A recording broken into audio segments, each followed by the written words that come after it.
አይ ቲንክ ኢትዮጵያ ውስጥ የወንጌላውያን እምነት ወይም የኢቫንጀሊካል ክርስቲያኒቲ መድረስ የሚችለውን አይነት ከፍታ የደረሰ ይመስላል። ያው ከዛ በኋላ ቁልቁለት ነው የሚጀምረው። እንግዲህ አውሮፓውያን አሁን ያሉበትን ለመድረስ ከ600 ዓመት በላይ ነው የወሰደባቸው። እንደነ ቃለ ሕይወት ሜካኒሲስ 100 ዓመትና ከዛ ትንሽ ፈቅ ብል ነው እንጂ ኮራፕት ለማድረግ ግን የሄደበት ፍጥነት በጣም አደገኛ ነው። በዚህ 30 ዓመት ውስጥ ነው ወጣ። ከዛ በኋላ ወደታች ቁልቁለቱን ጀመረና አሁን በወንጌላውያን እምነት ውስጥ ሁለት አይነት ሙቭመንት ነው የምናየው። አንደኛው በዚህ አዲስ በመጡ የነቢያት የእምነት እንቅስቃሴ የካሪዝማቲክ ምናምን ሙቭመንቱ አለ። እሱ በብዛት ያጠወጥነት፣ ሌብነት፣ አጭበርባሪነት፣ ሞራሊቲ፣ ዝርፊያ ምናምን አለ። ይሄ የነቢያትና የአፖስቶሊክ ሙቭመንቱ ማለት ነው። ሁለተኛው በቅርቡ እንዳያችሁ ከግብረ ሰዶማውያን ጋር ንክኪ ጀምረዋል። መካኒሱስ ያው የጊዜ ጉዳይ ካልሆነ በስተቀር ከወርልድ ሉትራን ፌዴሬሽን ጋር ባላት ግንኙነትና አብዛኛው መሪዎቿ ፊንላንድ፣ ስዊድን እና የሰሜን አውሮፓ ሀገራቶች ስለሆነ ትምህርታቸውን ጨርሰው የመጡት ከዛ ሲመጡ ይሄ ግብረ ሰዶማዊነትና ሊበራሊዝምን ኖርማላይዝ አድርጎ ነው ፒኤችዲም ምንም ይዞ የሚመጡት እንደነ ቄስ ዮናስ እጅጉ አይነት ሰዎች ማለት ነው። እና የኢትዮጵያ ክርስትና በእነዚህ በሁለት ኃይል ነው የተወጠረው። በዚህ በኩል የወንበዴው ቡድን አለ፣ በዚህ በኩል ደግሞ የቆዩት ደግሞ የነባር ኢቫንጀሊካል ክርስቲያኖች አሉ። እነሱ ደግሞ ያ ወደ ግብረ ሰዶማዊነትና ወደማይሆን የሆነ የብሔር የጠባብነት የፖለቲከኝነት ከመንግስት ጋር የማጋባት ምናምን ነገር ውስጥ እያየን ነው። ይህንን ከግምት ውስጥ ካስገባን የኢትዮጵያ ኢቫንጀሊካል ክርስትና የመጨረሻው ይሄ ክላይማክስ ላይ ነው የደረሰው። ከዚህ በላይ መለጠጥ አይችልም። ከአሁን ወዲህ ቁልቁለት ነው። አውሮፓ ላይ የሆነው እንደዚህ ነው። ሄደ ወንጌልን አስፋፋ፣ አውሮፓን፣ አፍሪካን በቃ ዓለምን አጥለቀለቀ። ከዛ በኋላ ኮራፕት አደረገ።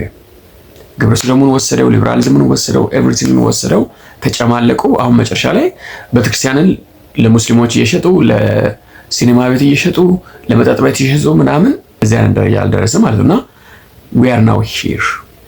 አሁን ማን አስበው ያውቃል? የኢትዮጵያ ወንጌላውያን ቤተክርስቲያናት ህብረት ፕሬዚደንት የቃለ እምነት አራማጆች መናፍቃን ናቸው፣ ክርስቲያኖችም አይደሉም፣ የኢትዮጵያን የኢቫንጀሊካል ክርስትናን የሚያጠፉ ናቸው፣ አደገኞች ናቸው፣ ተጠንቀቁ፣ ተጠበቁ ብለው መግለጫ አውጥተው ገስጸው ያወገዙት ቡድን ጋር አሁን እንደምታዩት አብሮ ደግሞ ጽዋ ማህበር መስርተው እየጠጡ ነው።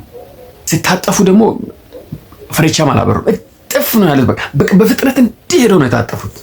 ጃፒ አሰ ፐርሰን በጣም መልካም ሰው ነው። በነገራችን ላይ ግን ቴዎሎጂካል ስታንድ ፖይንት ለክርስትና የቀረበ ሰው አይደለም። ዮናታን አሁን ሲጀምር መልካም ጅማሬው ላይ የነበረ ሰው ነው።